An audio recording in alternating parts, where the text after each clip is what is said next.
ब्रजभूषण जी और पंडित जी हैरान थे कि जब हमारे पास गीता जैसा नॉलेज का सोर्स है जो हमें लाइफ की हर सिचुएशन में गाइड कर सकता है, तब हम हर जेनरेशन के साथ इससे दूर क्यों होते जा रहे हैं।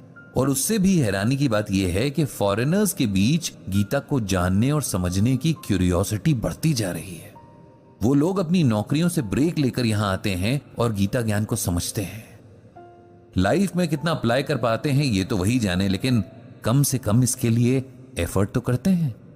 इधर हम लोग अपनी ही जड़ों, अपनी रूट्स को भूलते जा रहे हैं।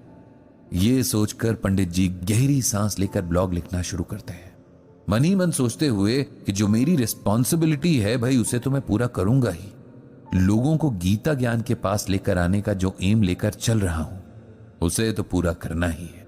आज जब पंडित जी ने अपना इनबॉक्स देखा तो एक साथ एक ही आईडी से 3 मेल्स आए थे। तीनों मेल्स में एक ही मैटर था। शायद भेजने वाले ने सोचा होगा कि इस तरह पंडित जी का ध्यान उसकी मेल्स की तरफ खींचेगा। पंडित जी के चेहरे पर मुस्कान आ गई। मन ही मन बोले, भाई मुझे कौन सा दिन में 1000 मेल्स आती हैं जो कोई छूट जाएगी। मेल में जो लिखा था वो कुछ इस तरह से था, प्रिय पंडित जी, ये मेल आईडी मेरे असली नाम से नहीं बनी है, ना ही मैंने कहीं अपने नाम का जिक्र इस मेल में किया है, क्योंकि ये कॉन्फिडेंशियल रखना जरूरी है। मैं एक ऐसी पोस्ट पर हूं जहां ये करना जरूरी हो जाता है। उम्मीद है आप माइंड नहीं करेंगे।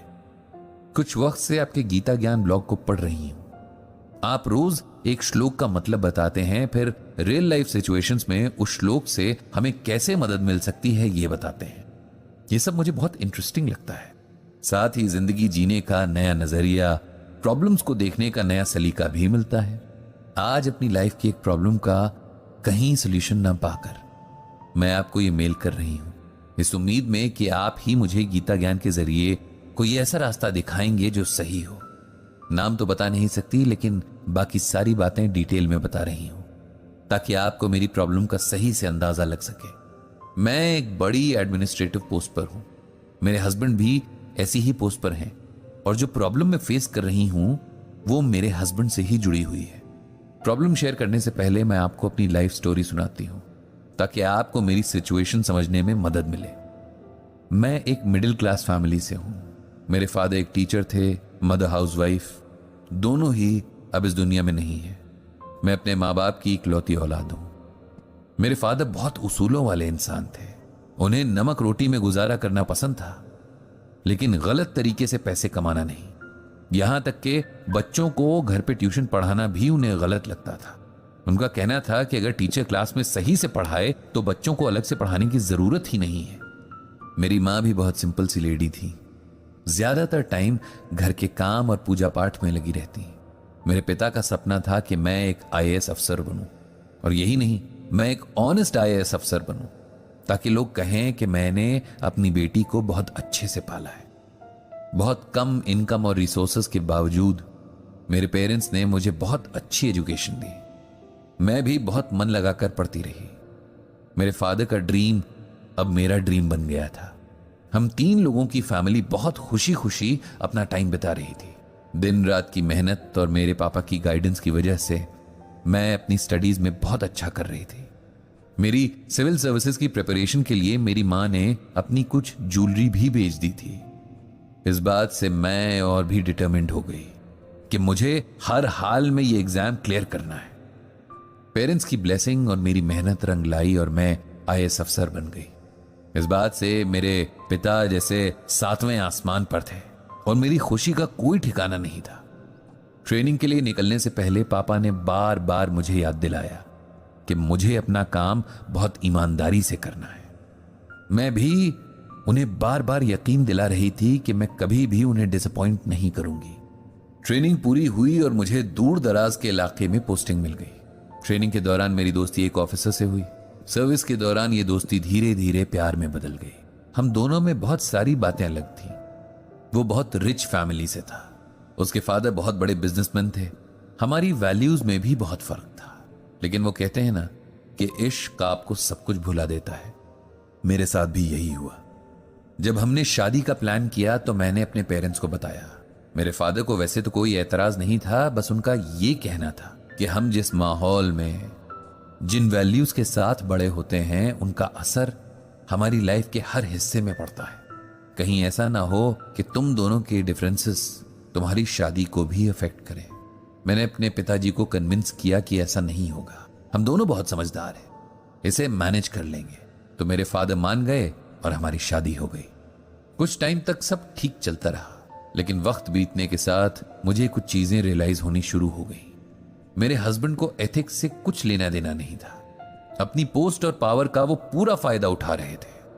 रिश्वत लेना उनकी नजरों में कोई क्राइम नहीं था, बल्कि रिश्वत लेना तो उनका हक था। मैंने उन्हें समझाने की बहुत कोशिश की, लेकिन उन्होंने हमेशा मेरा मजाक उड़ाया। हद तो तब हो गई जब उन्होंने मुझे दकियानुसी सोच की बता दिया, और मेरे पिताजी को भी। इस बात से मैं बहुत हर्ट हुई और मैंने इस बारे में अपने ससुर यानी फादर इन लॉ से बात की।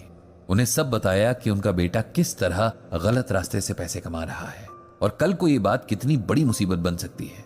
मेरे ससुर ने भी मुझे इस बात पर बहुत सुनाया कि मैं ओवर रिएक्ट कर रही हूं। अब मैं बहुत हताश हो चुकी थी। इधर मेरे हस्बैंड के करप्शन के किस्से ऑफिसर्स के बीच फैलने लगे थे, लेकिन उन्हें कोई फर्क नहीं पड़ रहा था। अब सिचुएशन यह है कि हमारे बीच आए दिन इस बात पर लड़ाई होती है।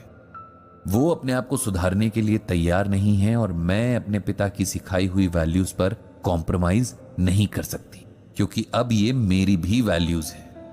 आप ही मुझे बताइए कि अब क्या करना चाहिए। इस कहानी को पढ़कर पंडित जी को बहुत दुख हुआ। किस तरह से लोग जीवन की सिचुएशंस में फंस जाते हैं, खुद सही होते हुए भी टेंशन में जीते हैं और इन सिचुएशन से बाहर निकलने में जिंदगी वो नहीं रहती जो पहले थी। अब किसी ने प्रॉब्लम भेजी है इस उम्मीद में कि सॉल्यूशन मिलेगा, तो अपनी समझ के हिसाब से सॉल्यूशन तो बताना ही होगा। इसीलिए पंडित जी ने यह जवाब लिखा। आपकी सिचुएशन में समझ रहा हूं, सही होते हुए भी आप सफर कर रही हैं, इस बात का मुझे अफसोस है, लेकिन हमें कुछ ना कुछ डिसीजन तो लेना ही होगा। इसीलिए अपनी समझ के आधार पर आपको गीता का ये श्लोक भेज रहा हूं। आप इसे समझो और अगर इससे कोई मदद मिले तो अपने जीवन में आगे बढ़ो। श्लोक इस तरह से है, नियतम कुरु कर्म त्वम कर्म ज्यायो ह्यकर्मणः शरीर यात्रापि च तेन प्रसिद्ध येद कर्मणः। इसका अर्थ इस तरह है कि तू शास्त्रों में बताए गए अपने धर्म के अनुसार कर्म कर, क्योंकि कर्म न करने की अपेक्षा कर्म करना श्रेष्ठ है, तथा कर्म न करने से तेरा शरीर निर्वाह भी नहीं सिद्ध होगा। इसे सिंपल वर्ड्स में समझाएं तो इसका मतलब कुछ यूं है। भगवान श्री कृष्ण अर्जुन को समझाते हैं कि हर मनुष्य को अपने अपने धर्म के अनुसार काम करना चाहिए। जैसे स्टूडेंट्स का काम है पढ़ाई करना, सोल्जर्स का काम है देश की रक्षा करना। जो लोग अपना काम ठीक से नहीं करते, उनसे अच्छे वो लोग होते हैं जो अपने धर्म के अनुसार काम करते हैं, क्योंकि बिना काम किए तो शरीर का पालन पोषण करना भी संभव नहीं है। जिस व्यक्ति की जो भी ड्यूटी तय है उसे वो पूरी करनी ही चाहिए। आप जानती हैं कि आपका काम क्या है। आपका काम है जो आपके अकॉर्डिंग सही है उस रास्ते पर चलना, जो गलत है उसे रोकना, समझाना और सही रास्ते पर लाने की कोशिश करना। अगर इसमें आपको अपनों की नाराजगी झेलनी पड़े तब भी अपने रास्ते से नहीं हटना चाहिए, क्योंकि सही और गलत इंसान देकर डिसाइड नहीं होता। इसीलिए अपना काम कीजिए।